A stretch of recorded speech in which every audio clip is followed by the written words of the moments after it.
పాకిస్తాన్లో అమెరికా అణ్వాయుధాలున్నాయా? అందుకే ఈ రెండు దేశాల మధ్య అంతులేని ప్రేమ కలుగుతుందా? 2 నెలల్లో 2 సార్లు యుఎస్ వెళ్లారు పాక్ ఆర్మీ చీఫ్. అమెరికా తన న్యూక్లియర్ బాంబులో కొన్నింటిని పాక్లో దాచిందా? ఆ బలం చూసుకొని తమ జోలికి వస్తే సగం ప్రపంచాన్ని తీసుకెళ్తామని భయపెడుతుందా? పాక్ వరుస బెదిరింపుల వెనుక అమెరికా హస్తం ఉందా? అందుకే పాకిస్తాన్ బరితెగించి బెదిరింపులు చేస్తుందా అనే సందేహాలు కనుతున్నాయి. ప్రస్తుతం పాకిస్తాన్ వద్ద 170 అణుబాంబులు మాత్రమే ఉన్నాయి. అయితే పాకిస్తాన్ ఎందుకు ఇంత బలుపు మాటలు మాట్లాడుతున్నది మాత్రం ఇప్పుడు చర్చగా మారుతుంది. కొన్ని యూరోపియన్ యూనియన్ దేశాల్లో అమెరికా అణుబాంబులు దాచింది. బెల్జియం, జర్మనీ, ఇటలీ, నెదర్లాండ్స్, టర్కీలో అమెరికా అణ్వాయుధాలు ఉన్నాయి. నాటో ఒప్పందం ప్రకారం ఆ దేశాల్లో అమెరికా ఉంచింది. ఇటు సీక్రెట్గా పాకిస్తాన్లో కూడా కొన్ని అణుబాంబులు దాచినట్లుగా అనుమానాలు వ్యక్తమవుతున్నాయి.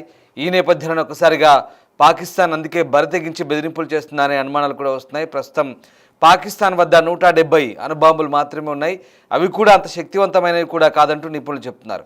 అయితే అమెరికా అణుబాంబులు చూసుకునే ఈ బలుపు మాటలు మాట్లాడుతుందనే వాదనలు కూడా వినిపిస్తున్నాయి. దీంతో పాకిస్తాన్లో సీక్రెట్గా అమెరికా అణ్వాయుధాలు దాచిందనే సందేహాలు కూడా కలగకమానదు.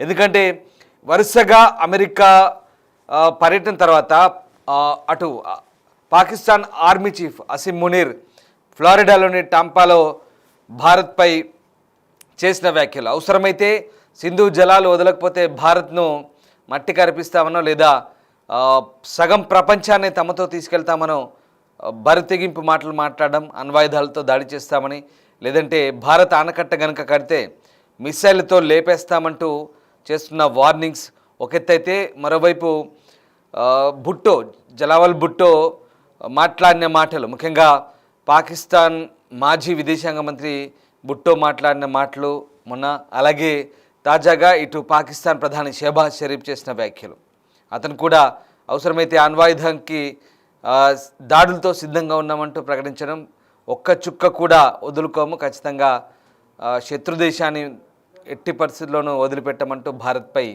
చేస్తున్న వ్యాఖ్యలు.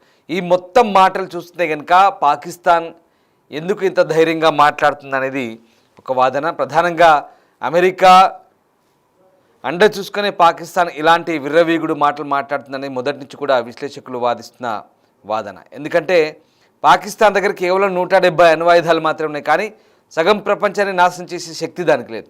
మరి అసిమ్ మునీర్ బెదిరింపు భయపెట్టడమే అవుతుంది ఇక్కడ. అసిమ్ మునీర్ అమెరికన్ అణ్వాయుధాలను ఉపయోగించి ఇంత పెద్ద దాడి చేస్తానని గొప్పలు చెప్పుకుంటున్నాడా అని ప్రస్తుతం చర్చ జరుగుతుంది.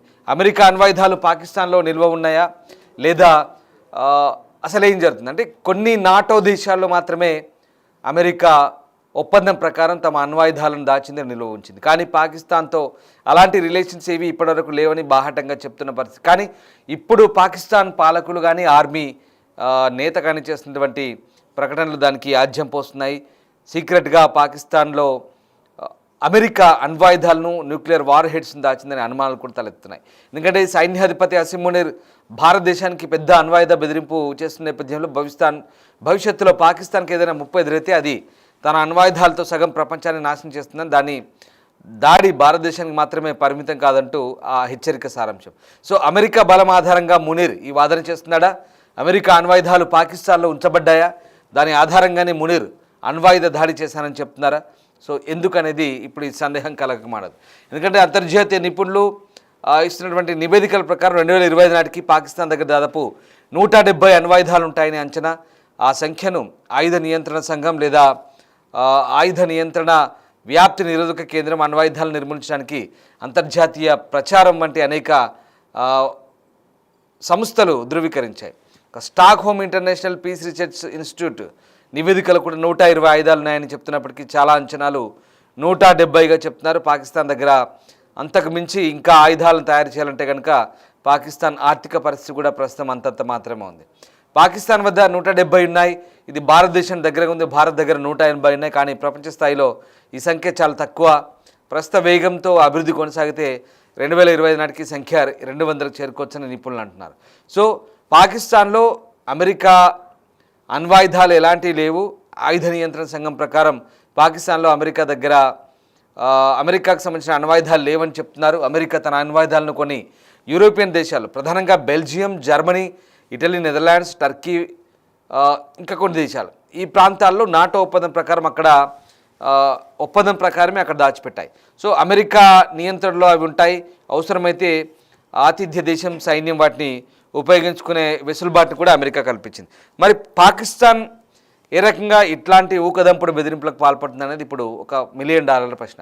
పాకిస్తాన్ తన అణ్వాయుధాలను క్షిపణులు లేదా వాహనాలకు దూరంగా సురక్షిత ప్రదేశాల్లో విడిగా నిల్వ చేస్తుంది. అవసరమైనప్పుడు మాత్రమే వాటిని సిద్ధం చేస్తామని పాకిస్తాన్ చెప్తుంది. ముఖ్యంగా ఇక ఉగ్రవాదంపై యుద్ధం సమయంలో అమెరికా పాకిస్తాన్ స్నేహితులుగా ఉంటుంది, కానీ అణ్వాయుధాలు పంచుకోవడానికి మాత్రం ఎలాంటి ఒప్పందం లేదు. మరి పాకిస్తాన్ చేసినటువంటి ఈ కలలు ఎంతవరకు నిజమవుతాయి అంటే భారతదేశంలో ఉద్రిక్తత చోటు చేసుకున్నప్పుడల్లా ప్రతిసారి భారత్ను అనుభూతి చూపుతూ పాకిస్తాన్ ఆందోళన పెట్టిస్తున్న అంశం. ముఖ్యంగా పాకిస్తాన్ అణ్వాయుధాలకు సంబంధించి కూడా ప్రస్తుతానికైతే వాళ్ళు హైలీ ఎన్రిచ్డ్ యురేనియంను ఉపయోగిస్తారు. అలాగే 2014 అంచనా ప్రకారం వారి దగ్గర దాదాపు 3.5 టన్నుల ఈ హెచ్ఈయు ఉంది, హైలీ ఎన్రిచ్డ్ యురేనియం. ఇది మరిన్ని ఆయుధాలు తయారు చేయడంలో సహాయపడుతుంది. ఈ ఆయుధాలను వాళ్ళంతా కూడా క్షిపణులలో లోడ్ చేసి పెడతారు, దీన్ని వ్యూహాత్మకంగా ప్రయోగిస్తామని చెప్తున్నారు. సో ఆ రకంగా పాకిస్తాన్ ఇప్పటివరకైతే షాహీన్ క్షిపణి ఉంది, అత్యంత వాళ్ళ దగ్గర వంటి ఇదే అతిపెద్ద క్షిపణి ఇది షాహీన్ 3. ఇది 2750 కిలోమీటర్లు. ఇది భారత్తో పాటు మధ్యప్రాచ్యం అంతా కవర్ చేస్తుంది. అలాగే అబాబిల్ అనేది ఇది 2200 కిలోమీటర్లు. ఇది ఇంకా అభివృద్ధి దశలో ఉంది. నాస్ర్ అంటారు, ఇది 70 కిలోమీటర్లు, భారత్ బార్డర్ దగ్గరలో ఉంది. బాబర్ 3 ఇది 450 కిలోమీటర్లు, ఇది సముద్రం నుంచి సబ్మెరైన్స్ నుంచి ఉపయోగించవచ్చు. అలాగే గౌరీ 2 ఇది 200 కిలోమీటర్ల కంటే ఎక్కువ. సో ఇవన్నీ కూడా ఈ క్షిపణుల పరిధి భారతదేశం దాని చుట్టుపక్కల ప్రాంతాలకి ప్రస్తుతానికి పరిమితం, ప్రపంచం మొత్తానికైతే కాదు. సో వాళ్ళు 98లో అణుపరీక్ష చేసి దాదాపు 40 కిలోటన్నుల శక్తిని చూపించారు, కానీ వాటి శక్తి ఇప్పటికి పెరిగిందా లేదా ఎట్లుందనేది తెలియదు. సో భారత్తో పోలిస్తే 170 వాళ్ళకుంటే దాదాపుగా మనకు 180 పైగానే ఉన్నాయి. సో ఆ రకంగా పాకిస్తాన్ విధానం అయితే ఇప్పటికి ఇంకా అస్పష్టంగా ఉంది. సో ఆ రకంగా అసీం మునీర్ వ్యాఖ్యలు మరి ఏ రకంగా భారత్కు ముప్పు అనేది ఇప్పుడు $1 మిలియన్ ప్రస్తుతం ఆయన ఎందుకు ఈ వ్యాఖ్యలు చేశారు, భారత్ను టార్గెట్ చేస్తూ చేసిన ఈ వ్యాఖ్యలు ప్రస్తుతం చర్చనీయాంశంగా మరే తీవ్ర దుమారాన్ని రేపుతున్నాయి. ప్రధానంగా పాకిస్తాన్ భారత్ ఒకసారి కంపారిజన్ చేస్తే కనుక పాకిస్తాన్ దగ్గర ఉన్నాయి కేవలం 170 మాత్రమే, వాటి శక్తి కూడా అంతంత మాత్రమే. ఇప్పటిదాకా నేను మీకు వివరించాను. ఇక భారత్ దగ్గర 180 ఉన్నాయి. ఆ 180 న్యూక్లియర్ వార్ హెడ్స్ కూడా పూర్తి స్థాయిలో భారత్ ఇప్పటివరకైతే చాలా జాగ్రత్తగా వాటిని కాపాడుకుంటూ వస్తుంది. చాలా సీక్రెట్గా కొన్ని ప్రాంతాల్లో వాటిని దాచి ఉంచిన పరిస్థితి. సో చాలా శక్తివంతమైనవి మన దగ్గర చాలా మంచి క్షిపణి ఉన్నాయి. బ్రహ్మోస్ ఉంది, అలాగే అగ్ని క్షిపణి. ఇట్లాంటి భయంకరమైన వేగంతో కూడుకున్నటువంటి మాక్ 5 కంటే ఎక్కువ వేగంతో ఉన్నటువంటి హైపర్సోనిక్ మిసైల్స్ ఉన్నాయి. అలాగే న్యూక్లియర్ వార్ హెడ్స్ ఉన్నాయి. చాలా వరకు మనం అరేబియా సముద్రం నుంచి కూడా ప్రయోగించేందుకు, సబ్మెరైన్స్ నుంచి సముద్రం నుంచి ప్రయోగించుకుందుకు కూడా మన దగ్గర ఉన్నటువంటి వాహక నౌకలు ఆ రకంగా ఉన్నాయి మన దగ్గర. ఈ రకంగా ఐఎన్ఎస్ విక్రాంత్ కావచ్చు, అని చాలా ఉన్నాయి. మనతో పోలిసి చాలా తక్కువ. మన దగ్గర ఉన్న ఇంకా యురేనియం నిల్వలు కూడా అవసరమైతే ఇంకొక 100 బాంబులు తయారు చేసేందుకు కూడా మన దగ్గర సామర్థ్యం ఉంది. కానీ పాకిస్తాన్ దగ్గర లేదంత సామర్థ్యం. బట్ ఎందుకు పాకిస్తాన్ ఇలాంటి పిచ్చి ప్రేలాపనలు పేలుతుంది అనేది ఇప్పుడు ఒక సందేహం. మరి ఆ బెల్జియం ఇలాంటి కొన్ని దేశాలు, నాటో దేశాల్లో దాచిపెట్టినట్టుగా పాకిస్తాన్లో కూడా అమెరికా ఏమైనా దాచిపెట్టిందా బాంబులు అనేది ఒక డౌట్. ఇది మాత్రం ఎక్కడా పాకిస్తాన్ క్లారిటీ ఇవ్వట్లేదు, అలాగని అమెరికా క్లారిటీ ఇవ్వట్లేదు. అఫ్కోర్స్ ఎవరు ఒకవేళ దాచిపెట్టినా సీక్రెట్గా దానికి క్లారిటీ ఇచ్చే ప్రయత్నం మాత్రం చేయరు. బట్ దీనికంటూ కొన్ని ఒప్పందాలు ఉంటాయి, కొన్ని పద్ధతులు ఉంటాయి. ఏదేమైనా పాకిస్తాన్ పాలకులు చేస్తున్న ఈ కవ్వింపు మాటలు, చర్యలన్నీ కూడా ఇప్పుడు ఈ కొత్త అనుమానాలకు తావిస్తున్నాయి. మాట్లాడితే అమెరికాకు వెళ్ళగానే పాకిస్తాన్ పాలకుల్లో ఎక్కడలేని ఉత్సాహం, కొత్త జోష్ కనిపిస్తోంది. భారత్పై రంకెలేస్తూ పిచ్చి కూతలకు వస్తుంటారు. దీనికి అంతటి కారణం పాకిస్తాన్ అమెరికా సపోర్ట్ చూసుకునే లేదా ఎందుకు అనేది తెలియని పరిస్థితి. ఇప్పుడున్న పరిస్థితిలో భారత్ పాకిస్తాన్ మధ్య వాణిజ్య యుద్ధం కొనసాగుతుంది. ట్రంప్ లాంటి ఒక పిచ్చి ఆలోచనలు కలిగిన వ్యక్తి అమెరికాకు రెండోసారి అధ్యక్షుడైన తర్వాత పిచ్చి నిర్ణయాలు తీసుకుంటూ యుద్ధ సమయంలో పాకిస్తాన్కు అటు సహాయం చేస్తూనే, మళ్ళీ భారత్కు ఏదో మిత్రదేశంగా చెప్తూనే అటు మన శత్రు దేశానికి సహాయం చేస్తూ అనేక రకాలుగా వాళ్ళకు ఇండైరెక్ట్గా సహాయం చేస్తున్న పరిస్థితి. అంతెందుకు IMFలో కూడా వాళ్ళకి సహాయం చేస్తున్నారు నిధుల కోసం, అంతర్జాతీయ ద్రవ్య నిధులు. సో ఆ రకంగా పశ్చిమ దేశాలు కూడా అదే ద్వంద్వ వైఖరి. ఇటు పాకిస్తాన్ ఉగ్రవాదాన్ని పెంచిపోస్తుందని చెప్తూనే మరోవైపు పాకిస్తాన్ సపోర్ట్ చేయడం. పాకిస్తాన్ అనేది ఒక తీవ్రవాదుల కర్మగారం, అదొక టెర్రరిస్ట్ ఫ్యాక్టరీగా చెప్తున్నారు పాకిస్తాన్లోనే ఉగ్రవాదం పుట్టింది, అక్కడి నుంచే వేలాది మంది ఉగ్రవాదులు ఉన్నారు, వందల సంఖ్యలో ఉగ్ర సంస్థలు ఉన్నాయంటూ వాటన్నిటి కూడా గ్రే లిస్టులో పెడతారు, బ్లాక్ లిస్టులో పెడతారు. వాళ్ళే పాకిస్తాన్కు మద్దతు పలుకుతారు. ఎందుకంటే ఇక్కడ చైనాతో ఉన్నటువంటి కయ్యం నేపథ్యంలో పాకిస్తాన్ వాడుకొని భారత్ను చైనాను కంట్రోల్లో పెట్టుకుందామనేది ఇక్కడ అమెరికా ద్వంద్వ వైఖరి, అలాగే పశ్చిమ దేశాల ద్వంద్వ వైఖరి. సో ఏదేమైనా ప్రస్తుతం జరుగుతున్న పరిణామాల నేపథ్యంలో నిజంగా పాకిస్తాన్కి అంత సీనుందా? పాకిస్తాన్ దగ్గర సగం ప్రపంచాన్ని తమతో తీసుకెళ్ళగలిగేంత సత్తా ఉందా? ఈ అసీం మునీర్ అనే ఒక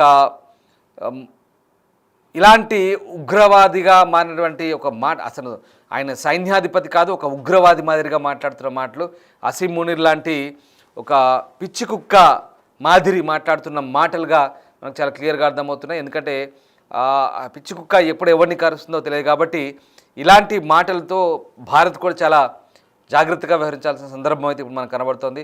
అసీం మునీర్ మాటలు వరుసగా అసలు ఇండస్ వాటర్ ట్రీటీ గురించి ఎత్తితేనే ఎక్కడో ఏదో అది వాళ్ళ జన్మతః హక్కు అన్నట్టుగా మాట్లాడుతున్న సందర్భం. భారత్లో మాత్రం రక్తం పారిస్తారు, భారత్ నుంచి మాత్రం వాళ్ళకు నీళ్లు కావాలి, పంటలు పండాలి, సస్యశ్యామలంగా ఉండాలి, వాళ్ళు తినాలి, వాళ్ళు తిని గట్టిగా బలిసి మన మీద దాడులు చేయాలి, ఇది వాళ్ళ వైఖరి. సో ఆ రకంగా భారత్ ఎక్కడా దీన్ని ఉపేక్షించదు. భారత్ మాత్రం ఖచ్చితంగా రక్తపాతాన్ని, ఉగ్రవాదాన్ని ఆపితేనే మనం సింధు జలాల గురించి మాట్లాడతామంటుంది. కానీ వాళ్ళు సింధు జలాలను సందర్భం వచ్చినప్పుడల్లా మాటికి అవసరమైతే అనుభూతి చూపిస్తూ, న్యూక్లియర్ వార్ హెడ్స్ను బూచి చూపిస్తూ భారత్పై అనుదాడి కూడా సిద్ధమంటున్నారు. దీనికి అంతటికీ మరి అమెరికా అండ చూసుకున్నా లేదా ఏంటి అనేది ఒక చర్చ. దీనికైతే సరైన నిర్ధారణ అయితే ఇప్పటివరకు లేదు. ఇప్పటివరకు అయితే పాకిస్తాన్కు లేదా అమెరికాకు మధ్య ఈ న్యూక్లియర్ విషయంలో ఎక్కడ పూర్తి స్థాయిలో కోఆర్డినేషన్ అయితే లేదు. బట్ ఇప్పుడు ఆ కొత్త అనుమానాలు వస్తున్నాయి. చూడాలి భవిష్యత్తులో ఇదంతా ఏం జరుగుతుంది, పాకిస్తాన్ ఎందుకు ఇలాంటి పిచ్చి ప్రేలాపనలు పేలుతుంది, నిజంగా భారత్ని ఎదుర్కొనే సత్తా ఉందా, భారత్తో పాటు సగం ప్రపంచాన్ని తీసుకెళ్లగలిగే సత్తా ఉందా, లేదా భారత్ దాడి చేసినప్పుడు ఎక్కడో కలుగులో దాక్కున్న ఈ పిచ్చి కుక్క మాటలు నిజంగా భారత్ పట్టించుకుంటుందా, లేదా ప్రపంచం పట్టించుకుంటుందా, ఇలాంటి పిరికి పందాల మాటలు కేవలం మాటలకే పరిమితం అవుతాయా, లేదా భారత్ ధీటైన సమాధానం చెప్తుందా? Let's wait and see.